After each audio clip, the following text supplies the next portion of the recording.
We've all got two wolves in us, a good one and a bad one, and they both want to eat. The best I can tell, we just got to feed that good one a little more than the other one.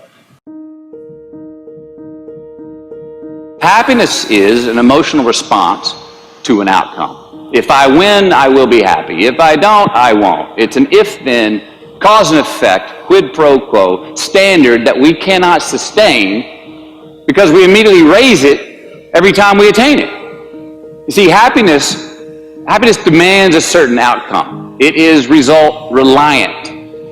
And I say if happiness is what you're after, then you're going to be let down frequently and you're going to be unhappy much of your time.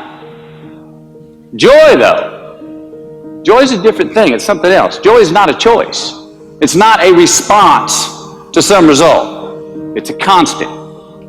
Joy is the feeling that we have from doing what we are fashioned to do, no matter the outcome. Now, personally, as an actor, I started enjoying my work and literally being more happy when I stopped trying to make the daily labor a means to a certain end. For example, I need this film to be a box office success. I need my performance to be acknowledged. I need the respect of my peers. All those are reasonable aspirations, but the truth is, as soon as the work, the daily making of the movie, the doing of the deed became the reward in itself for me, I got more box office, more accolades and respect than I ever had before. See, joy is always in process. It's under construction. It is in constant approach, alive and well in the doing of what we're fashioned to do and enjoying it. And the easiest way to dissect success is through gratitude. Giving thanks for that which we do have, for what is working. Appreciating the simple things we sometimes take for granted. We give thanks for these things, and that gratitude reciprocates, creating more to be thankful for. It's really simple, and it works. Now, I'm not saying be in denial of your failures. No, we can learn from them too, but only if we look at them constructively, as a means to reveal what we are good at, what we can get better at, what we do succeed at. Life's a verb. We try our best, we don't always do our best. And since we are the architects of our own lives, let's study the habits, the practices, the routines that we have that lead to and feed our success. Our joy, our honest pain, our laughter, our earned tears. Let's dissect that and give thanks for those things. And when we do that, guess what happens? We get better at them. And we have more to dissect. It's a get rich quick on the internet, rich is 15 minutes of fame world that we live in, and we see it every day. But we all want to succeed, right?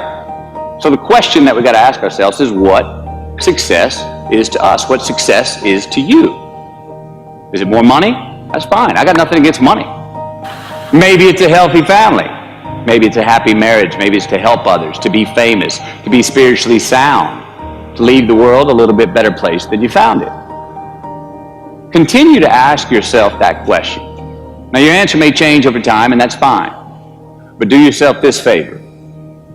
Whatever your answer is, don't choose anything that will jeopardize your soul. Prioritize who you are, who you want to be, and don't spend time with anything that antagonizes your character. Don't drink the Kool-Aid, man. It tastes sweet, but you will get cavities tomorrow. All right? Life is not a popularity contest. Be brave, take the hill, but first answer that question, what's my hill? Well, for me, it's a measurement of 5 things.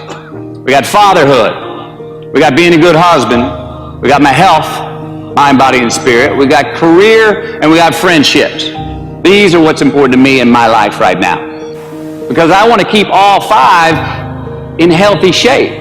And I know that if I don't take care of them, if I don't keep up maintenance on them, one of them is going to get weak, man.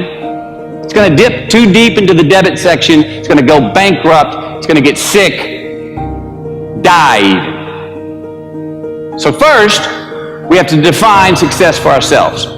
And then we have to put in the work to maintain it. Take that daily tally. Tend our garden. Keep the things that are important to us in good shape.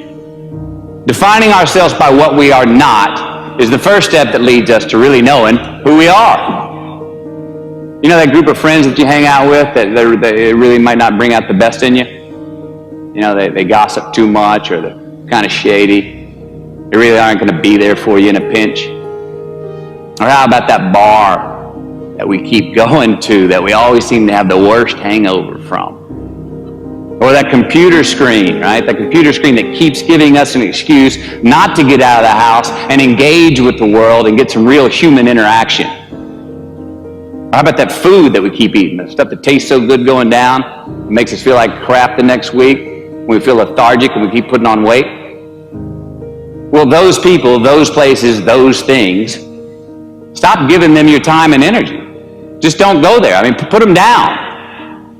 And when you do this, when you do put them down, when you quit going there, and you quit giving them your time, you inadvertently find yourself spending more time and in more places that are healthy for you, that bring you more joy. Why? Because you just eliminated the who's, the where's, the what's, and the when's that were keeping you from your identity. Like, trust me, too many options, I promise you this, too many options will make a tyrant of us all. All right, so get rid of the excess, the wasted time. Decrease your options. If you do this, you will have accidentally, almost innocently, put in front of you what is important to you by process of elimination. Knowing who we are is hard. It's hard. So give yourself a break. Eliminate who you are not first, and you're going to find yourself where you need to be. Make voluntary obligations. I'm talking about the ones that we make with ourselves, with our God, with our own consciousness. I'm talking about the you versus you obligations. We have to have them. Now again, these are not societal laws and expectations that we acknowledge and endow for anyone other than ourselves.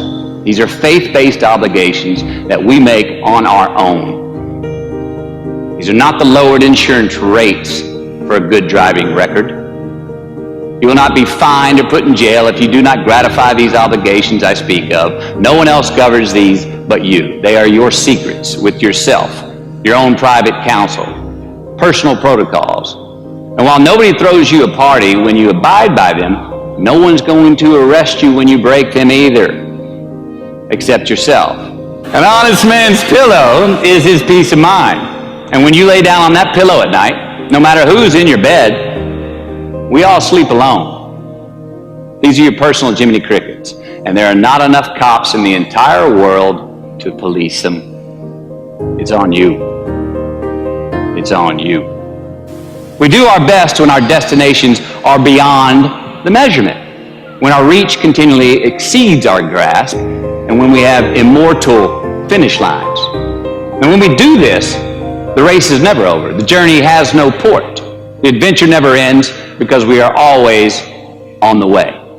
So do this, and let somebody else come up and tap you on the shoulder and say, hey, you scored.